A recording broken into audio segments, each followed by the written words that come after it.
Welcome into the NFL on Fox podcast presented by Verizon. I'm Dave Helman, and we are here for the Week 15 preview. It's the holiday season. We've got the garland and the decorations on set. The weather's getting colder. That means the bye weeks are done. A full 16-game slate this coming weekend, and the games are a little bit all over the place. We're officially starting Saturday football here in the NFL now that college is done. 3 Saturday games as well as a full Sunday. Got a big Monday nighter as well with the Eagles traveling up to Seattle. So much to get into. We're going to check in with a division that tends to get a little bit ignored, and probably deservedly so. The NFC South, the only division race that doesn't feature a team above 500. We're going to chat with our good buddy, Fox Sports NFC South writer Greg Auman, about several big games in that division. Tampa Bay Buccaneers going up to Green Bay to face the Packers. Also a big game down in New Orleans between the Saints and the red-hot Giants. Yep, that's not a typo. Tommy DeVito, what up?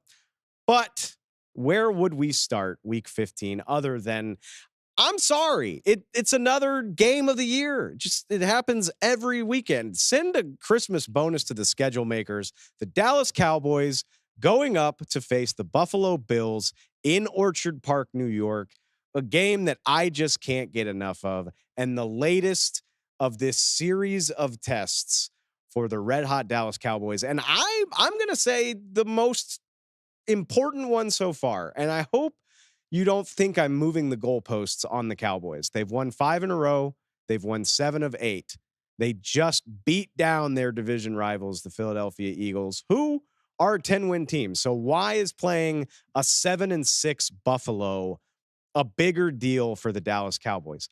I'll tell you, it is the unknown. It is the unfamiliar opponent. Obviously, this is a cross-conference game.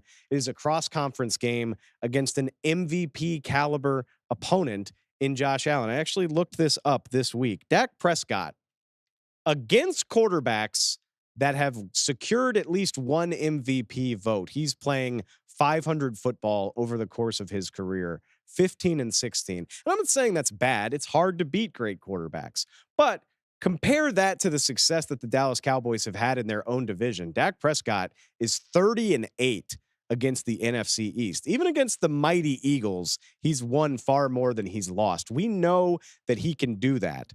It's when you venture outside of that territory that things start to get dicey. It's when you've had up and down results against Aaron Rodgers. It's going to Arrowhead Stadium a couple years ago and failing to score a touchdown against Patrick Mahomes. It's these sorts of games against the best of the best where Dak and the Cowboys have come up short. And like I said, there's nothing wrong with that. It's hard to win these types of games. But if we are to believe that these Cowboys are different, and if Dak Prescott is truly the MVP of this league, I'm not going to say it's a game that you should win, but winning it would mean a hell of a lot. Obviously, it would keep the pressure on the Eagles in the NFC East race. It would be another feather in the cap, another piece of your resume that says, yes, this Dallas Cowboys team can beat damn near anybody in the league. I mean, to some degree, that San Francisco monster is going to be looming, and we'll deal with that in the playoffs when it gets there. But beating Philly and Buffalo back to back would be about as much as you could expect from the Cowboys. We'll get to what comes after that because they're not done. Miami and Detroit are still on the horizon. But to beat a quarterback like Josh Allen, who's playing the way he is, beat the Chiefs in Arrowhead last week, had an all-world performance in a loss to Philly, I think it would mean a lot. And it's not something the Cowboys have done on a consistent basis really throughout Dak Prescott's entire tenure. So yes, I think this is a bigger deal than the Philadelphia game just because we have not seen them do it, just because it is the unfamiliar. So game of the week, it doesn't need a whole lot else, but we're going to dive into it on a deeper level. I was joined this week by my good buddy, AFC East writer for Fox Sports, Henry McKenna, joins me now to talk all things Cowboys Bills. All right, Henry, you know the drill. It's the game of the week. It's the Dallas Cowboys at the Buffalo Bills. I want to start with the story you wrote for us at foxsports.com this week, which is a great read, by the way. Please go check it out.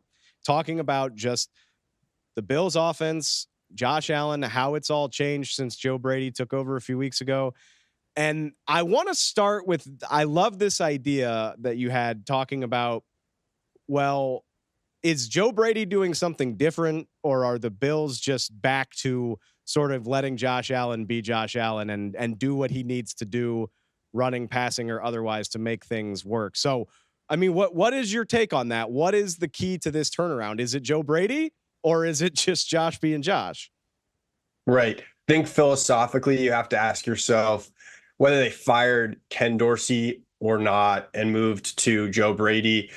They were, I think, right, back against the wall, going to let Josh Allen cook, let Josh Allen be Josh Allen. But luckily, Joe Brady has had sort of this advantage of getting the opportunity to let him do whatever he wants. The reason why they were not letting Josh Allen run as much as he wanted is because he runs like an absolute maniac. He runs like a buffalo. Unfortunately, he's human, and so he can't take the contact. He can't take flipping and knocking into defenders. And I think they worry a little bit about a scenario like Cam Newton, where we saw his decline precipitous, fast, fierce, and it really impacted the Carolina organization. The Buffalo Bills do not want that to happen with their prized quarterback. As much as Josh Allen has had his haters this year, he is an absolute force, and he is what every organization wants at quarterback. So I think they had to make the decision. Do they let Josh Allen run the ball more often? Do they let him scramble? Do they let him create? And the ultimate decision they landed on, with help from Joe Brady, I suppose, is just to let him do it. Let him do all of the things that his body can sort of like compel him to do. And I think the reason now that we're starting to see the Bills offense take a different step is it's not like he's making less mistakes. Actually, he's probably making about the same number.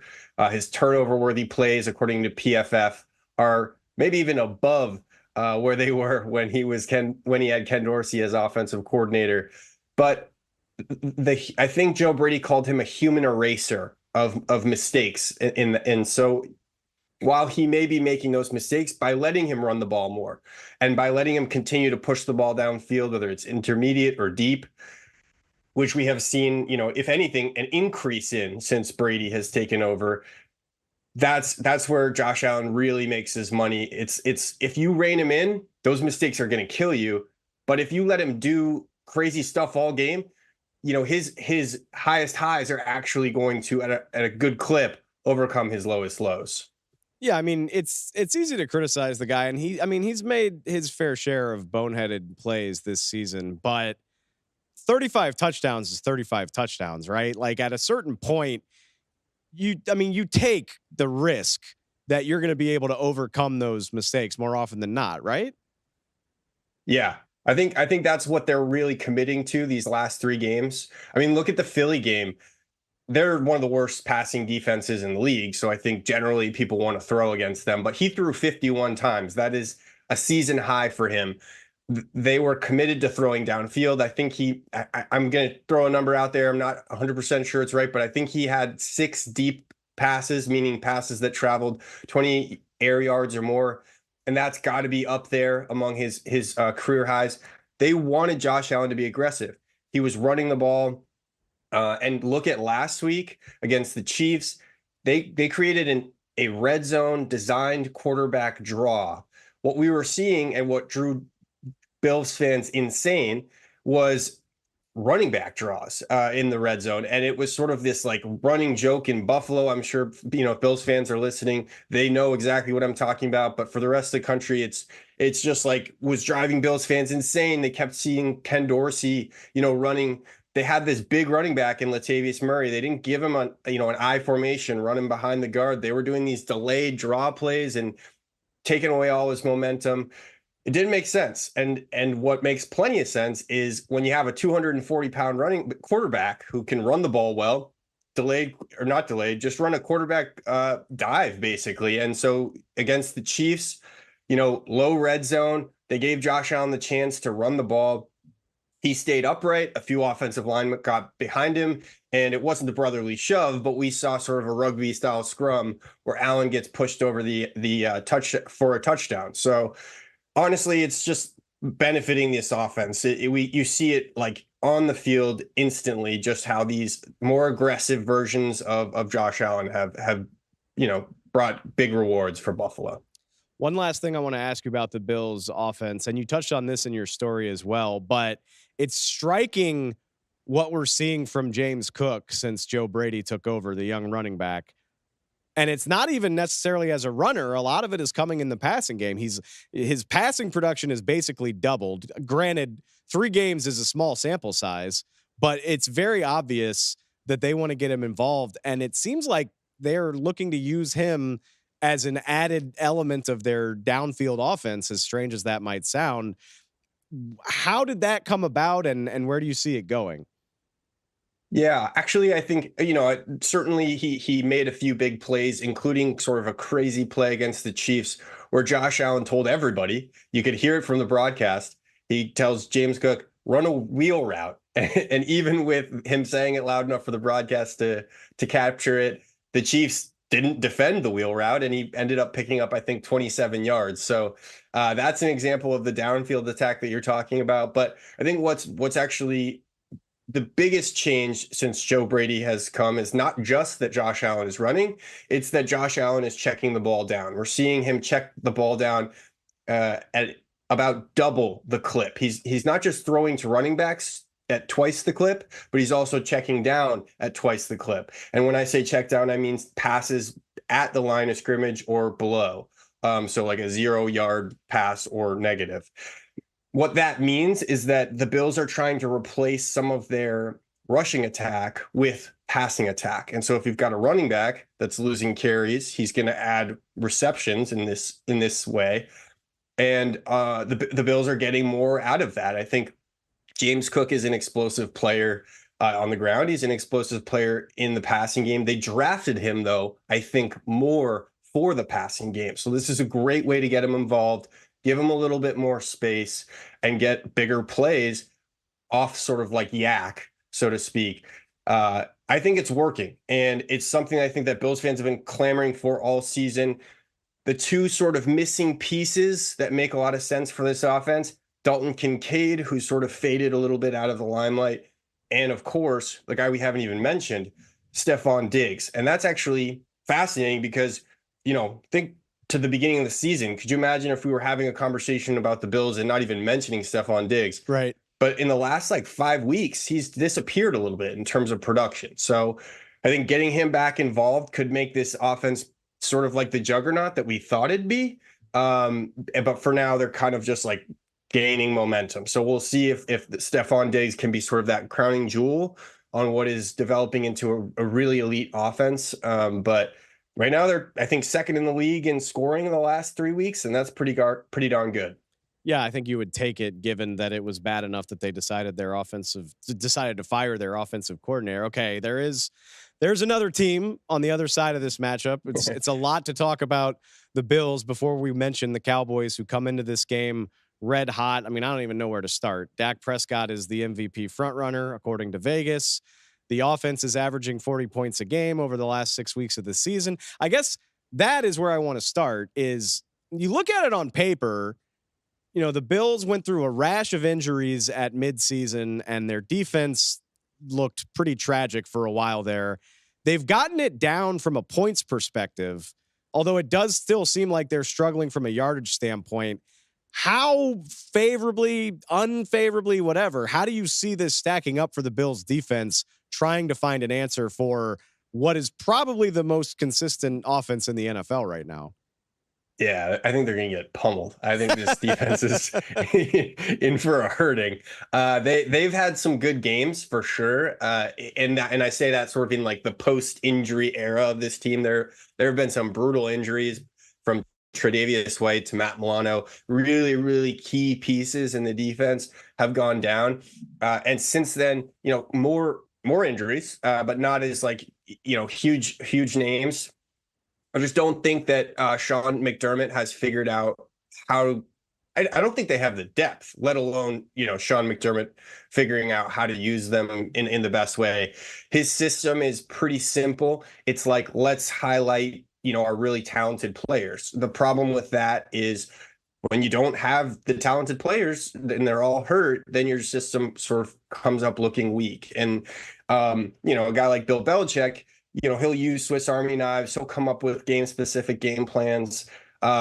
He'll get super creative and the scheme helps him win, or it doesn't. But, McDermott really likes highlighting his talent. And right now, they're running short on talent. That the defense looks like it had a lot of trouble, for example, with Patrick Mahomes' Chiefs. And again, that seems sort of like a weird thing to say, but the Chiefs offense, we all know by now, is not what we thought, a Chiefs offense should look like. And so the fact that they struggled against the Chiefs speaks to the fact that they are going to really struggle against Dallas. I'm curious, and look, I don't want to put you on the spot because since Monday, I've checked the forecast for this game about a half dozen times. And from Monday to late in the week, it's been all over the place. Like a few days ago, it was supposed to be clear skies. I see there's a 60% chance of rain in Buffalo right now. We'll see how that changes. But do you, and I guess we'll speak to the Bills first. We can talk about the Cowboys pivoting to a running game, but like, do you see weather dramatically impacting what these teams want to do? I don't think so, right? I mean, it's not like one of these teams is suddenly going to really turn to their running game. Well, I guess the Dallas might, honestly. They might like use their stable of running backs. Maybe we'll see more like Rico Dowdle, a bigger guy, but I don't think the Bills run the ball super well. They don't really want to commit to running the ball often with their running backs. Like we said, an uptick in Allen running, but that's often an extension of their passing game. So I don't know. I mean, the one thing that I guess we should consider is I talked about how turnover prone Allen has been. Maybe you put him in sort of a sloppy game environment and he might cough up an extra turnover or two.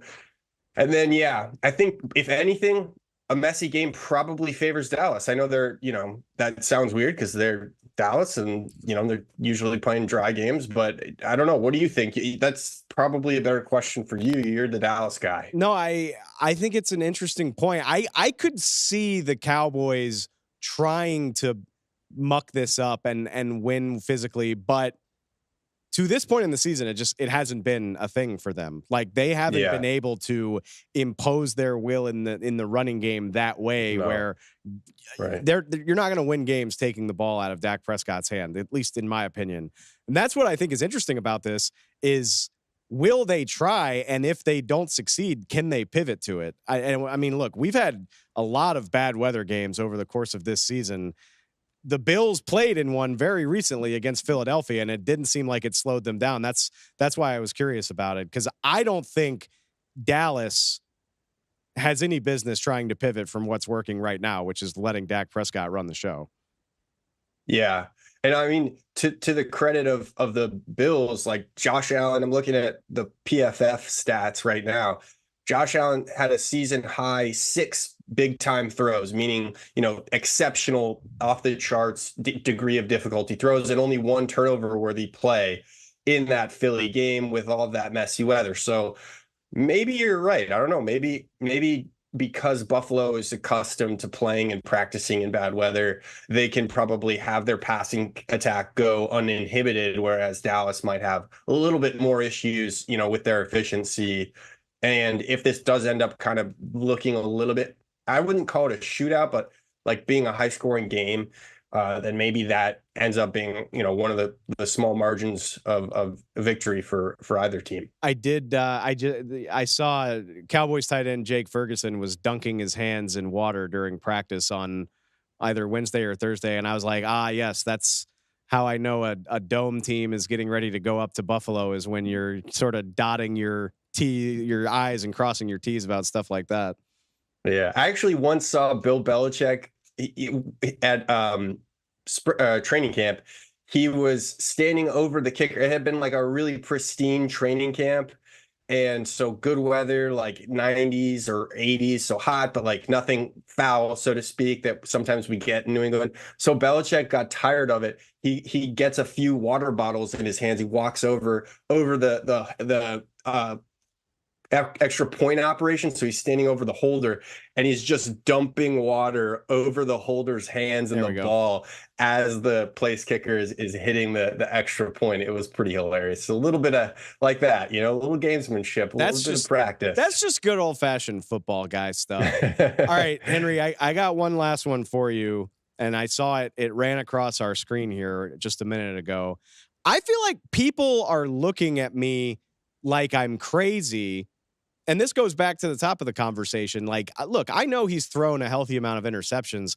I don't think there's more than a couple quarterbacks that are playing better than Josh Allen right now. And I think if he wins this game, I think it puts him right back in the mix for NFL MVP, honestly. And on the opposite side, a game like this, I still think this counts as a statement game for Dak Prescott, just being able to beat a quarterback of Josh's caliber the way he's been playing the last couple of weeks. Depending, wherever you want to take it, do you agree with me, I guess, that the winner of this game has a serious leg up when you're talking about not just postseason standing, but whatever NFL MVP conversation you want to have as well? I think inside each building, they must have a lot of respect for each other. Buffalo, I think, gets a lot of criticism. Josh Allen especially gets undue criticism. I think, maybe Buffalo, like Sean McDermott, for example, has not had the best year as a head coach. And I think that's a big reason why they're sitting in this situation that they're sitting in. But Josh Allen has done his very best despite sort of a lot of issues around him. And like you said, should be in the conversation for MVP sort of if this team makes a push into the playoffs. They're currently sitting at about 48% according to a few different projections. So not necessarily a sure thing to get in, especially when they have a tough Dallas team this week. But I think hopefully people are really watching these games, are really watching how Buffalo's playing. I was actually on the Broussard show a month ago or something, his podcast, I think, and I was explaining exactly this. I was like, just if you really look closely at sort of what's happening, you can see the boneheaded plays are really kind of looking bad for Josh Allen, especially when everything around him is sort of blown up. But those are the type of boneheaded plays that he kind of just makes, and you have to live with them, because guess what? If they'd won the game, then they would have shown the highlights of like 5 different insane, sensational, like Mahomes caliber plays. And so that kind of gets lost, is like when the team's losing, people forget. And it's on the quarterback. Like, that isn't to sort of excuse Allen of contributing in ways to their record, which is 7-6. But I'm with you.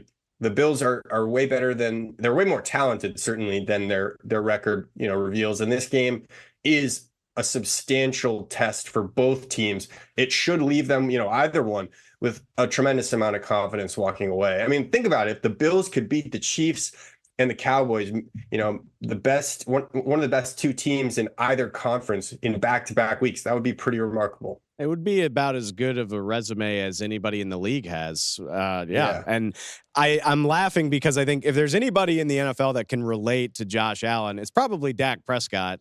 Dak's clearly, he's not the physical specimen that Josh Allen is. Nobody is. But very similar seasons. Josh is 23 with Dak's 22, where you're just catching all the bad bounces. All of the mistakes are kind of going under the microscope. And you just kind of have to stop and say, hey, the guy's still playing pretty damn good football. So it's an interesting juxtaposition.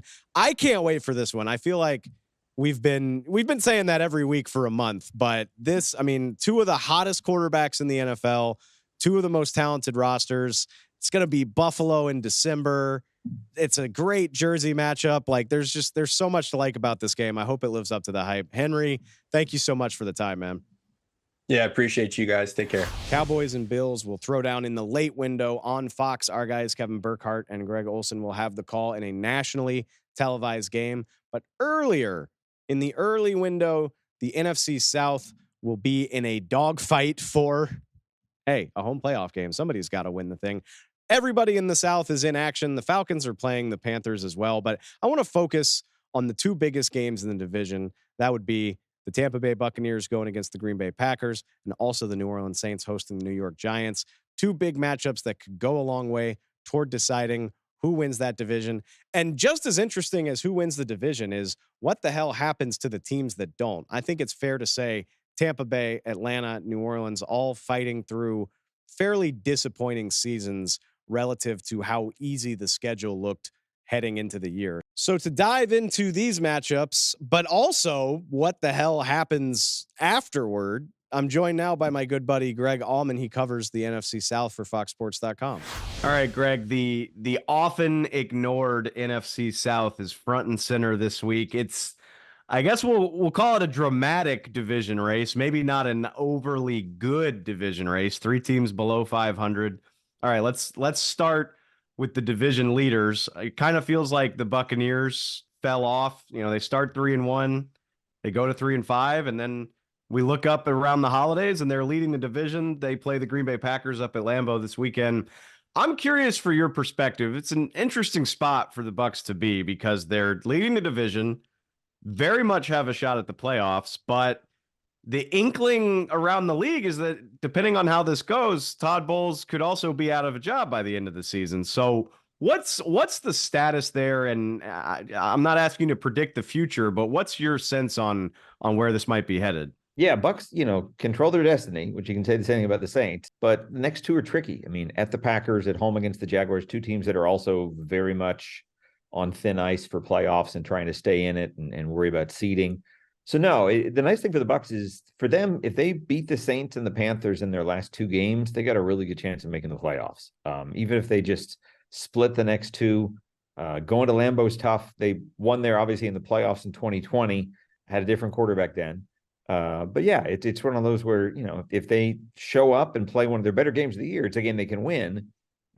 Packers just lost to the Giants on Monday. So, I mean, anything's possible there. But if they don't play well, if they don't, win the turnover battle, that's a place you can go and lose. And now they're probably back on the outside looking in. So with that in mind, what do you see from the Bucs? Like, I mean, again, 6-7, the old adage is that you're as good as your record says you are. But I would argue the Bucs have played some solid football at times this year. Like, I don't know that Baker Mayfield's really getting enough credit for what he's been doing there.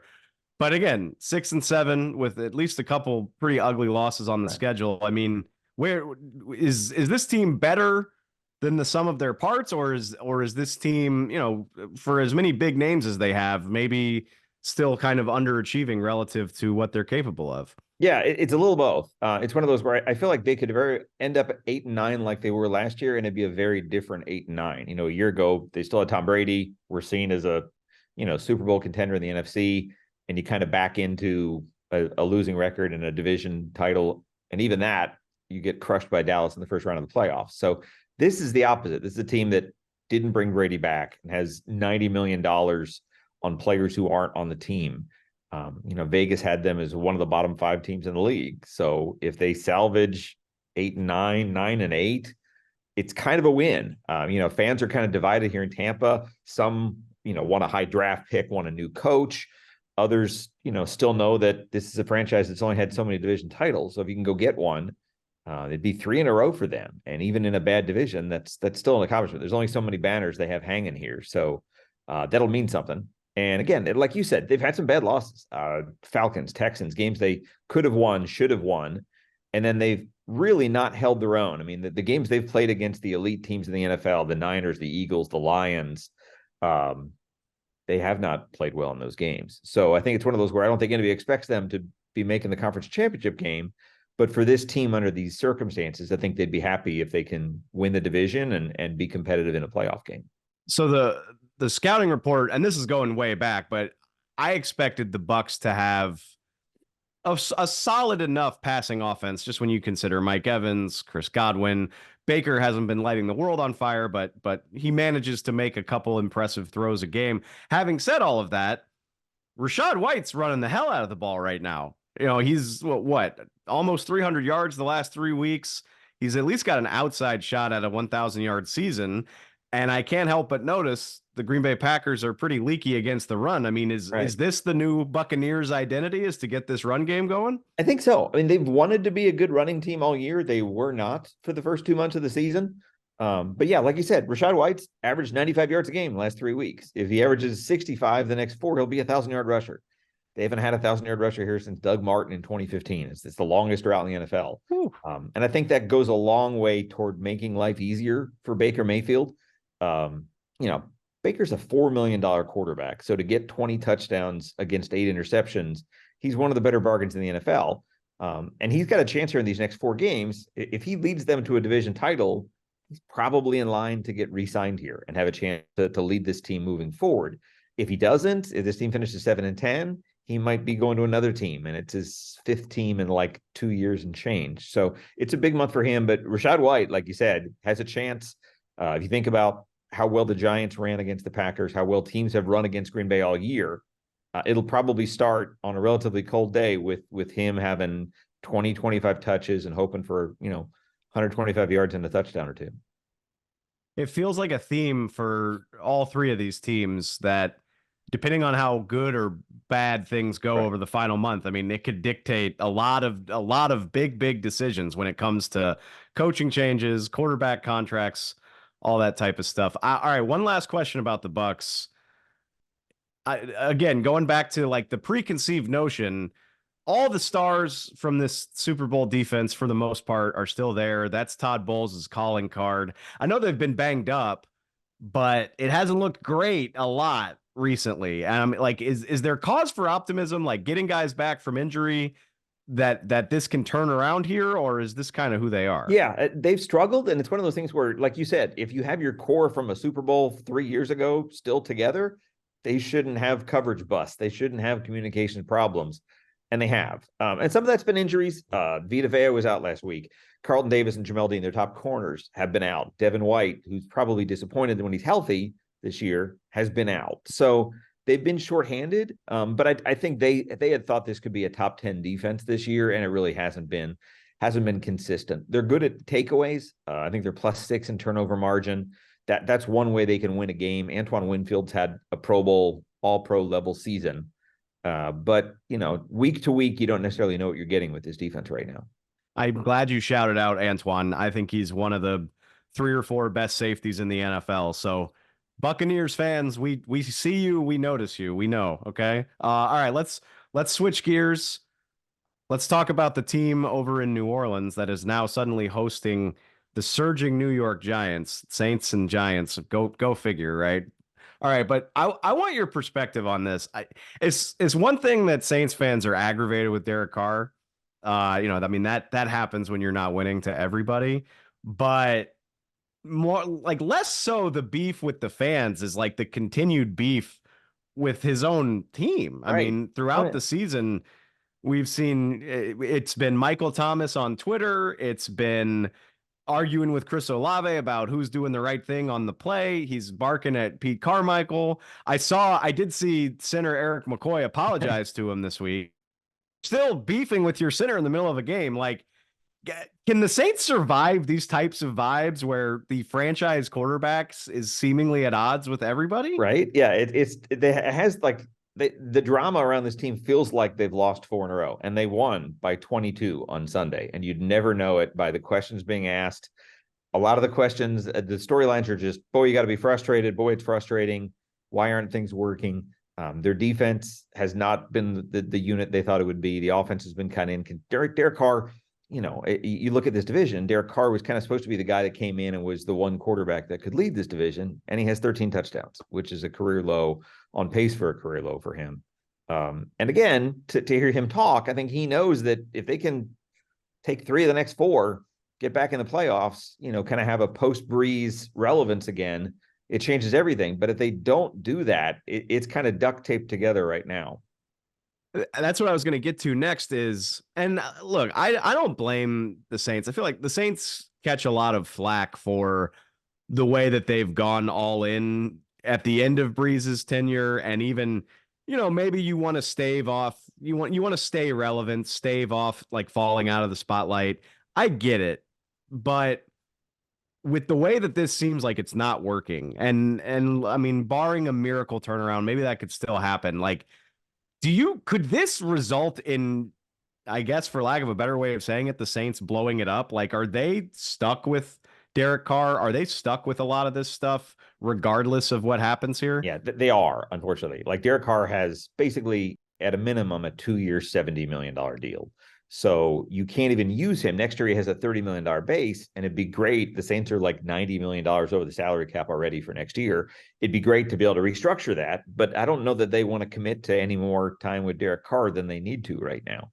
It's kind of like they've maxed out every credit card they have, and it makes it hard in that the guys that you would cut, if you want to blow up the Saints and, let's get young again, they can't even really do that because so many of their top players, guys that are 34, 35 years old, have these upside down contracts where if you move on from Cam Jordan, it's like $40 million in dead money, and it makes it hard. So they kind of have to hope that the people that they've restructured contracts on for like 3 years now have a little bit more left in them, because they haven't necessarily drafted well. If you look at their last draft or two, there's not a lot of rookies that are making a big impact on this team.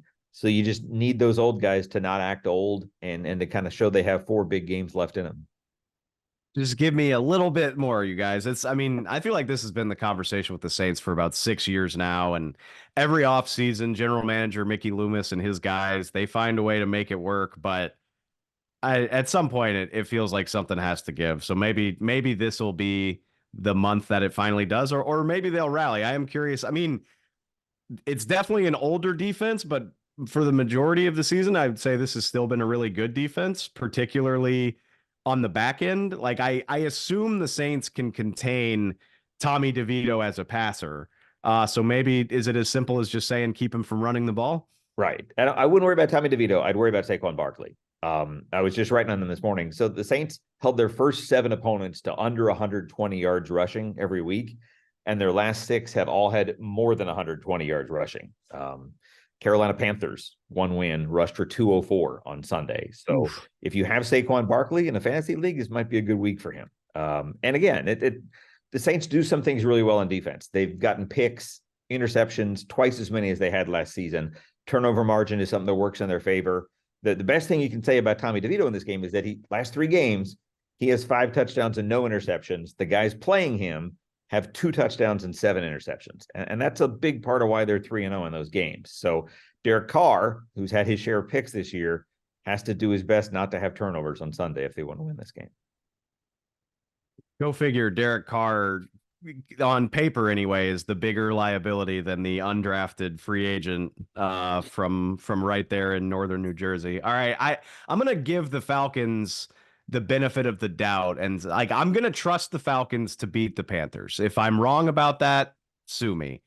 But what I do want to talk to you about really quickly with the Falcons is, I believe it was ESPN's Jeremy Fowler who he had a nugget this week that Arthur Smith is quote unquote safe, barring a total collapse. I'm curious what you make of that, because I laugh when I hear stuff like that, because yeah, it sounds good to say somebody's safe, but I mean, there's still plenty of room for this season to go really sideways. Right.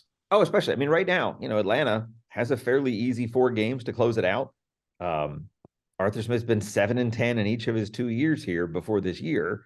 So if he's 7-10 or better, it's an improvement, I guess. But I don't know that people in Atlanta are excited about him coming back if it's not as a division champ. Atlanta's offense, I think there's been griping all year about just how much they've used 3 top 10 draft picks.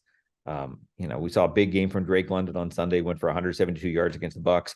Bijan Robinson, has got up to 1,100 yards. He's had a nice all-around season. I don't think this has been the team they wanted it to be. Their defense has probably been better than expected. They were trusting Desmond Ridder at quarterback. So I think that was a question before the season started. But again, he's one of those where if they take 3 out of 4, if they beat the Saints the last week of the season and win a division title, he's not only back, he's hosting a playoff game. Everybody loves the Falcons, but if they go 2-2 or worse, it's shaky. Yeah, like I said, I mean, safe is an operative word. Like, safe can safe is something you say when you don't fully know how bad it can get yet. I'm not Right. saying that the Falcons are going to fall apart, but I do No, think there's a lot of season left. To his credit, Arthur Blank is kind of at the opposite end of the spectrum from David Tepper, in a patient guy who believes in letting things high. I don't know that every owner is patient with 3 straight losing seasons, if that's what Arthur Smith has, but I do think that Blank is one of the more long-term, patient, compassionate owners in the league, and he might be the beneficiary of that. What a division. So just to recap, we know the team that's going to finish last, the Carolina Panthers, they've already moved on from their coach. 3 teams under 500 vying for the division title. The two of the 3 that don't get it, you're going to have serious conversations about whether that coaching staff stays on. And even the team that wins the division, there will probably be plenty of disgruntled people about their team hosting a playoff game and potentially keeping their staff. Do I have that about right? Oh yeah, absolutely. I mean, even if you win, it's kind of like the Bucs last year. I mean, they won and were in no point in a game with Dallas in the playoffs. And I mean, this division champion, the NFC South, lines up with the lesser of the Cowboys or Eagles. They'll probably be like a 10-point home underdog in the playoffs. And if you don't show up in that game, it immediately washes away whatever excitement there was about making the playoffs. So it's a tough place to be. I wouldn't want to finish 3rd in this division if I were a head coach, for sure. And there's different levels of patience. I think they know with Todd Bowles here that they had some financial limitations going into the year. It certainly sounds like they're sympathetic to Arthur Smith at Atlanta. I don't know if Dennis Allen has as much runway in New Orleans to where if he's 7-10, he's safe.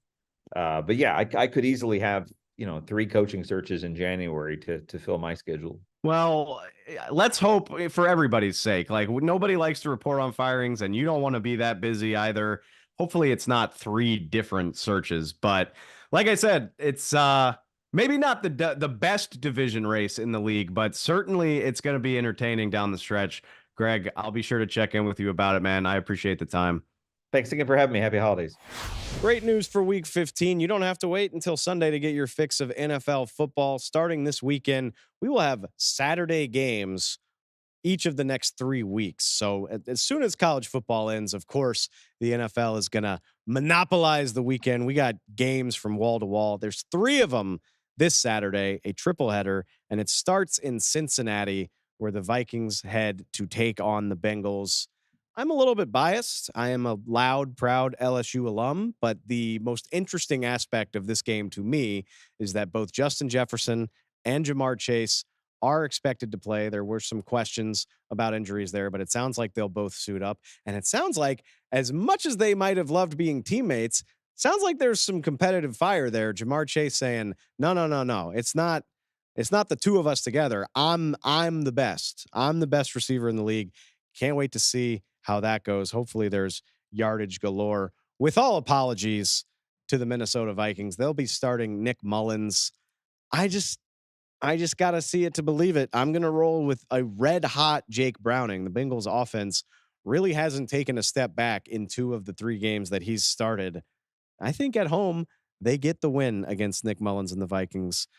Jamar Chase gets some bragging rights over his college teammate. The second game of the day, that would be the Pittsburgh Steelers heading to Indianapolis to take on the Colts. A game between wild card teams. Who would have thought here in December? I'll be honest, I didn't see that coming. But the Steelers and the Colts, despite both losing last weekend, they each still hold the 6 and 7 seeds behind Cleveland. So a massive game in terms of solidifying a grip on a wild card spot. Mike Tomlin is a hell of an accomplished coach. He's never had a losing season. He's got to win 2 of the next 4 to keep that streak going. I want to believe, like, this is where a really great coach rallies his guys and says, we're not going out sad like this. We're not losing 3 games in a row. We just lost 2 embarrassing ones. We're going to play well. We're going to come out of here with a dub. That's typically how this stuff goes. But Mitchell Trubisky's still starting for the Steelers. And I watched that game against New England. I don't trust that. On the road against a Colts offense that has had success scoring points with Gardner Minshew. Jonathan Taylor not going to play for Indy. So, I mean, they've got their own problems to worry about. Don't get me wrong. But I don't trust the Steelers offense. Looked like for the briefest of moments, they had their act together. Then Kenny Pickett gets hurt.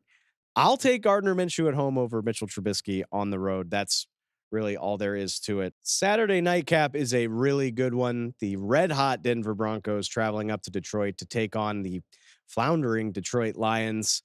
Broncos winners of 6 of the last 7. Lions losers of 2 of the last 3, trying to regain some of that mojo from earlier in the year. Before we get to the game, though, let's talk about the Broncos. Broncos Nation, I see you. I ranked you 7th in the power rankings this week. I'll be honest, I felt a little bit weird about it. Apparently, Denver Twitter felt just as weird about it as I did. Yes, I did put them in the top 10. Yes, it is exciting. They are above the Chiefs, who they beat. But yeah, people are so excited. They're saying, yes, y'all were 30th at one point. You gave up 70 points. You win 6 out of 7 games, regardless of how pretty they are. Beat the Bills and the Chiefs. This is where you wind up. Okay, if you're reading these tweets, I don't condone this, Lil Casper. I'm not sure about the Broncos being Super Bowl bound. That's the weird thing about this team. They're still not that enjoyable of a watch. Like, Russell Wilson does just enough. The Denver defense is better, but not elite. So it's more of a byproduct of the rest of the middle class of the NFL failing to be consistent than anything. Yeah, Gregory Rowe right here says, I'm a Broncos fan and I think 7 is too high right now. I kind of agree. But the Broncos are the most consistent of a myriad of inconsistent teams, and that's how they wind up at number 7. That's how I've got them higher than the Detroit Lions. And here's the fun part. I think it's going to continue on Saturday night. I think the Denver Broncos are capable of beating this version of the Detroit Lions. The big news for Detroit coming out of Dan Campbell's press availability this week is that Chauncey Gardner-Johnson, remember him, star safety, he's on his way back. Not going to be available on Saturday night. And so that this defense is still a problem. And even an offense as plodding as Denver's is capable of scoring enough points here. I think I like the matchup of Denver offense versus Detroit defense better than vice versa. I think I trust Denver to get some takeaways, to stop Jared Goff and the guys a few times. And yeah, I think Russell Wilson and Cortland Sutton can do enough to get, what's it going to take? 24 points? 24 points to win a 24-21 game, just as ugly and, like I said, methodical, plotting as all the other ones have been. But yeah, I think I'm a believer in the Denver Broncos to go up to Detroit and get a Saturday night win. We'll see how it goes. And from there, we'll really have a field day with the power rankings, depending on that. Just stay tuned, Broncos Nation. All right, 9 more games to get to, but only so much show remaining.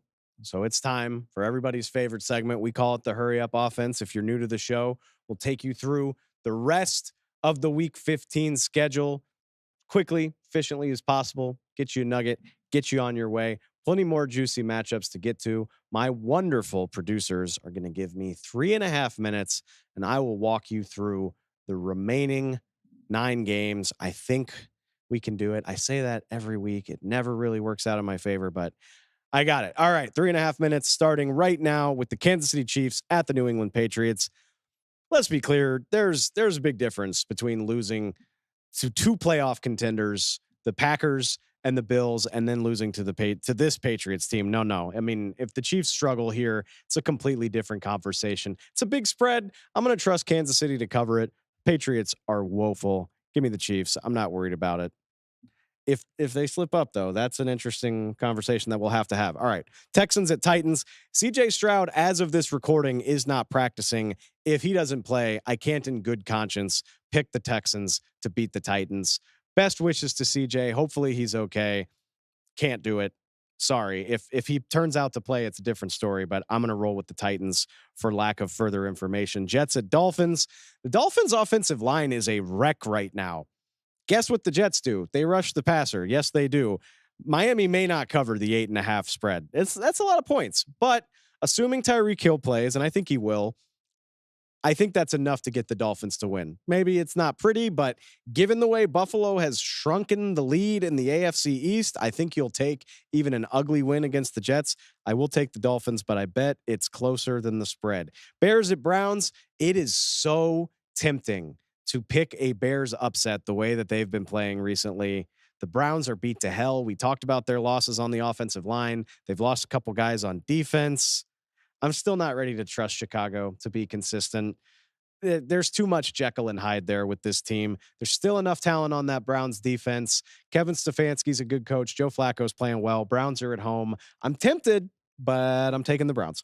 Falcons at Panthers. I'm just going to say this every week. If you can't beat the Panthers, then we don't need to talk about you. Falcons, if you want to stay in the playoff race, you got to, it doesn't even matter if it's close. Bucs beat them close the other week. Doesn't matter how close it is. Just win or else we don't need to talk about you. Commanders at Rams. I'm interested to see Commanders get a late bye week, the latest one possible. Maybe there's a little added juice finally getting a week off, but Matthew Stafford's playing as well as any quarterback in the NFL. I'm not sure if people realize that. Commanders secondary, not so great. I'm taking the Rams at home. 49ers at Cardinals. Only question here for me is whether the Cardinals play the Niners close for 2 or 3 quarters and then the Niners pull away, or if the Niners pull away from the very get. Doesn't really matter. San Francisco wins by 17 plus either way. Maybe 14 plus. We'll say 14 plus to be respectful to the Cardinals. But regardless of when they do it, the Niners pull away. Ravens at Jags. Typically, when a team is fading, you can sense it. The Jags seem like they're fading. Maybe you rally in a home game to pull off a miracle, and nobody loses 3 games in a row, right? But between Trevor Lawrence's injury, losing Christian Kirk, and the Jags defense being meh, no, I'm rolling with the Ravens. I can't pick the Jaguars right now. Wrapping it up, Eagles at Seahawks on Monday night. Different sides of the same coin. I'm tempted to say the Eagles are losing too much. They're not the same team. They're beat up. They're tired, yada, yada, yada. They're still a much better team than the Seahawks. Geno Smith is going to play in this game. I think it'll be close. I think it'll probably be stressful for the Eagles, but I'm not writing off the Eagles just yet. I do trust them to find a way to pull it out and get their 11th win. And I did it. I said I would do it, and I did it. I think that's the first time in a month I've done it. Okay. That does it for the hurry up offense. And I think I've been instructed to tell you now that it's the part of the show where I'm getting a birthday surprise. And I sure am. Holy cow. Wonderful producer Justin here with the assist. Thanks, man. Happy birthday, Dave. Thank you, Justin. Thank you, wonderful staff at the NFL on Fox podcast. Should I show this to I hold that up for the camera? Yeah. Says happy birthday, Dave. I don't want to spill it. Oh, yeah. That's gorgeous. It's my 35th birthday. I feel old as dirt, and I'm going to definitely have a sugar crash when I'm done eating this cake, but I will. Don't worry about it.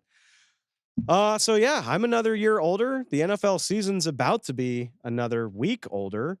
And that does it for our preview show. We will be back on Monday, as we always are. We will take you through the highs and the lows, the crazy and the not so crazy. All the storylines, we'll have the whole thing starting on Monday.